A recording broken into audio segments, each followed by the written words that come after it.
আসসালামু আলাইকুম। সবাইকে আমার ইউটিউব চ্যানেলে স্বাগতম। আশা করি সবাই ভালো আছেন।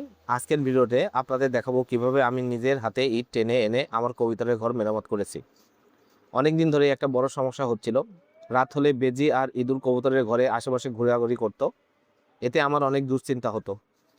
কারণ বেজি সুযোগ পেলে কবুতর মেরে ফেলতে পারত, আর ইঁদুর খাবার নষ্ট করে এবং রোগ ছড়ায়।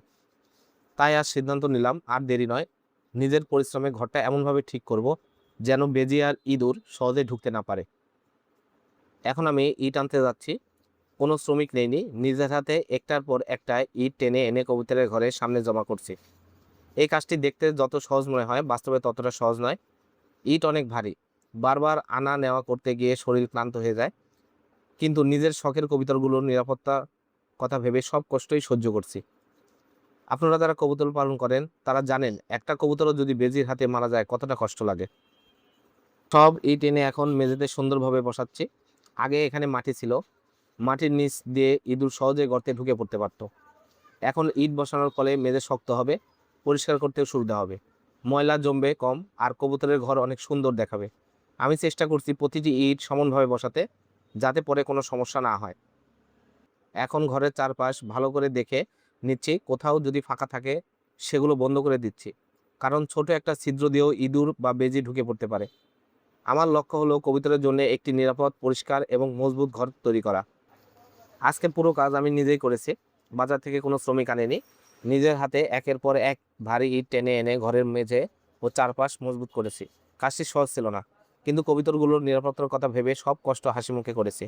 প্রথমে পুরনো মেঝে পরিষ্কার করেছি, এরপর যেখানে গর্ত ছিল সেই সব জায়গা ভালোভাবে ভরাট করেছি, কারণ এই ছোট ছোট গর্ত দিয়েই ইঁদুর ও বেজি ঘরের ভিতরে ঢুকতে পড়তো। তারপর একে একে ইট এনে পুরো মেঝেতে বসিয়েছি। ইট বসানোর ফলে এখন আর সহজেই কোনো পানি মাটি খুঁড়তে ভিতরে ঢুকতে পারবে না। এতে ঘরটি অনেক বেশি শক্ত এবং নিরাপদ হবে। ইট টেনে আনার সময় অনেক কষ্ট করেছি, রোদ, ঘাম আর পরিশ্রম সবকিছু সহ্য করে কাজটি শেষ করেছি। কারণ আমি জানি, একবার ভালোভাবে ঘর তৈরি করতে পারলে অনেকদিন নিশ্চিন্তে কবুতর পালন করা যাবে। আমার লক্ষ্য শুধু একটি সুন্দর ঘর বানানো নয়, বরং একটি নিরাপদ ঘর তৈরি করা, যেখানে বেজুই, ইঁদুর বা অন্য কোনো শিকারী প্রাণী ঢুকতে পারবে না।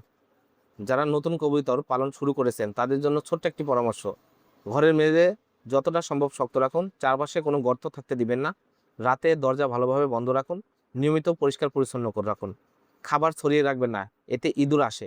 এগুলো মেনে চললে অনেক সমস্যায় এড়ানো যায়। আলহামদুলিল্লাহ, আজকের কাজ প্রায় শেষ। নিজের হাতে ইট টেনে এনে কবুতরের ঘরটা অনেকটা নিরাপদ করেছি।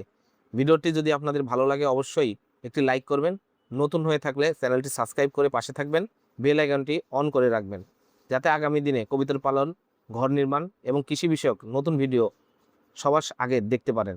সবাই ভালো থাকবেন, সুস্থ থাকবেন। আল্লাহ হাফেজ।